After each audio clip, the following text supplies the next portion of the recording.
Welcome to Flop Files. Imagine a city you used to love. A sprawling, unpredictable metropolis where every alleyway held a totally new discovery, where eccentric locals built quirky storefronts just for the fun of it, and where you could wander for hours, stumbling into fascinating conversations with complete strangers.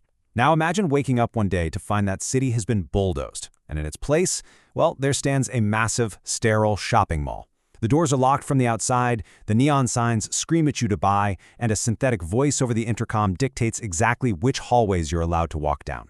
That city was the internet, and in this documentary explainer, we're going to uncover exactly how it was taken from us, and more importantly, how we can get it back.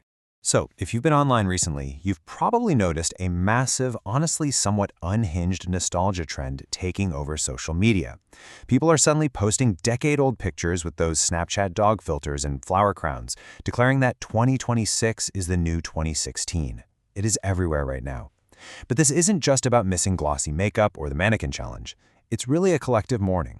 It poses a profound question that researchers and actually even some tech founders are starting to ask. Did the internet as a human-centric creative space effectively die a decade ago? I mean, the contrast between then and now is absolutely stark. Think back to the 2016 web. That was the era of Vine, Dubsmash, early YouTube creators, and wildly chaotic gaming communities. We actually had chronological feeds where you saw what your friends posted on Facebook and Twitter in real time. It was messy, it was human, and it was genuinely fun. Now contrast that with today. We're currently drowning in what's literally being called AI slop, dominated by hyper-aggressive algorithms that trap us in these centralized corporate platforms. We traded a wild, open frontier for a highly controlled synthetic feed. And honestly, the emotional toll of that is becoming impossible to ignore. What's truly staggering here is the data. Get this. According to recent numbers from the Harris Poll, almost 50% of Generation Z users say they actually regret the invention of algorithmic, endless scroll platforms. We're talking TikTok, X, Snapchat. Let that sink in for a sec.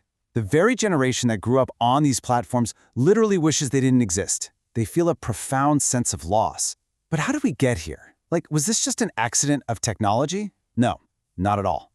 Let's break down the hidden economic forces at play here, starting with the actual mechanics of what experts call enshittification. You see, the destruction of the open web wasn't some random glitch. It was a business model. The answer to why the online platforms we used to love were deliberately ruined lies in a strange but absolutely perfect economic term coined by author and activist Cory Doctorow. He calls it enshittification. It's the process where two-sided online platforms systematically and deliberately degrade their own quality over time to maximize short-term profits for shareholders. So the decay of your favorite social media site? Yeah, it's not a bug. It's the final stage of a carefully executed trap.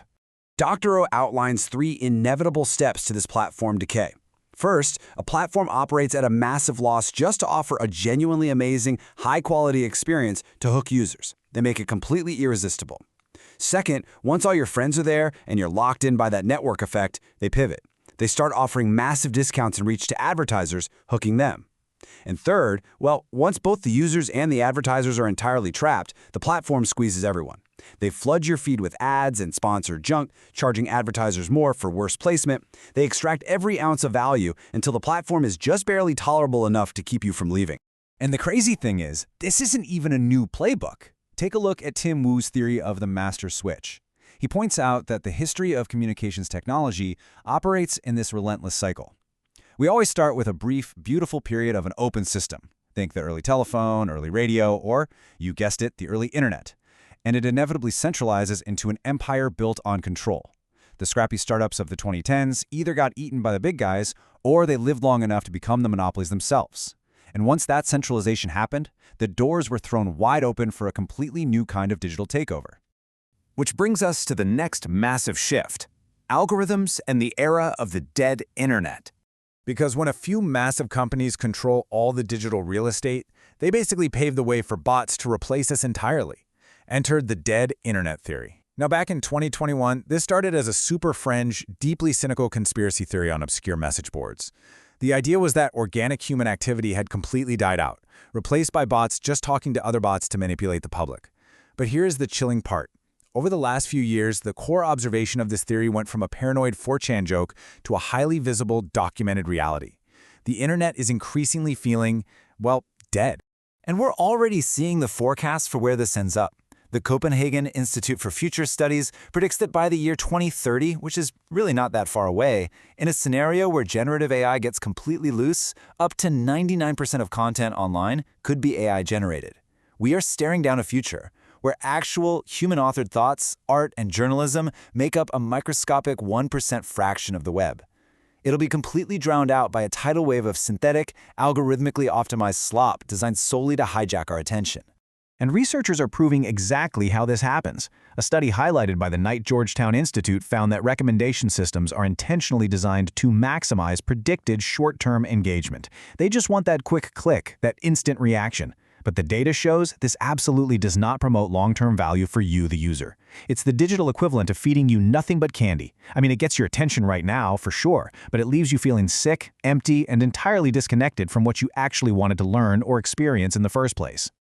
So this explains a huge paradox. The internet is physically larger than it has ever been, right? Yet it feels suffocatingly small today. Why is that? Well, because algorithms dictate exactly what we see. Platforms literally trap us in closed ecosystems, making it intentionally hard to link out or leave. And frankly, our own habits have been completely rewired. We walk the exact same 5 digital streets every single day, checking the same apps, scrolling the same feeds, because the algorithms never show us the exit. The internet didn't shrink, our routes did. But this explainer isn't just a tragedy, it's a rebellion.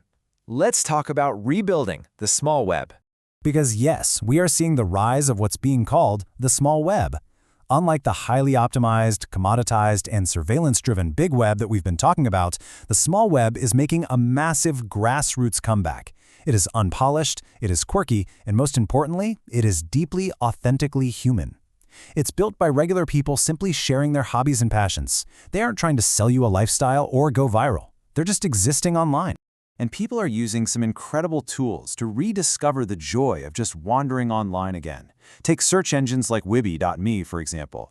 It literally indexes old-school, non-commercial web pages complete with a Surprise Me button to help you stumble upon weird, fascinating rabbit holes just like the old days. Then you have platforms like NeoCities offering free hosting for people to build their own GeoCities-style sites using plain, simple HTML. There are no tracking cookies, there's no corporate bloat, it is just pure, unadulterated creative expression. And at the very heart of this resistance is the quiet, powerful comeback of the personal blog. There is this quote that perfectly captures why this is happening. Short-form content is snackable, but it rarely nourishes. And isn't that the truth?